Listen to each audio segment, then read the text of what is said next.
Luto na yung tilapia mga asyopa. Niluluto na rin ni Papa yung anong gulay.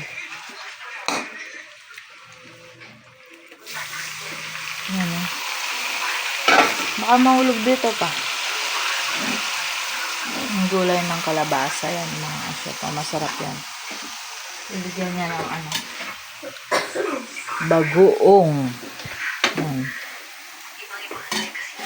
Sister Althea daw nagluto siya ng ganyan, sabi Sister Ren. Binigyan na daw ng ganyan. Bago, siya yan ng bago. Asyopa. Dapat damit yung nagluluto.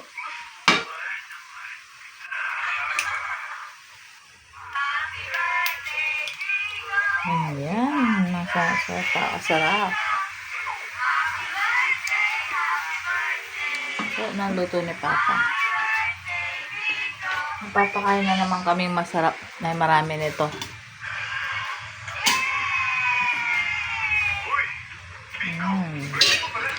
Yummy!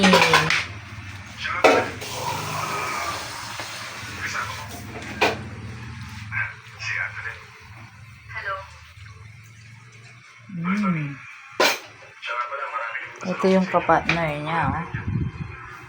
Malalaki kasi yung tilapia, kaya din ginawa kong dalawa mga asyopa.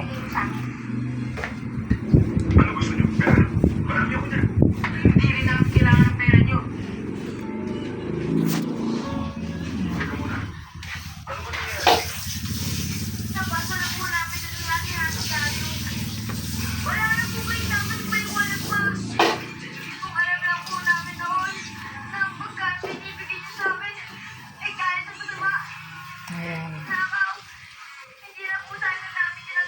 Hindi mo pa inano pa. Tinawag ba? Ay, tinakpan niya na. Ayan mga asyopa. Pakukuluin niya muna daw yung ano, gulay. Ayan, napanat na mga asyopa. Haluin na ni Papa. Masarap. Naparami yata yung bagoong pa. Ganun. Patabang kayo yun. Yan. Paki-like and share po yung ating video. Sarap ng gulay.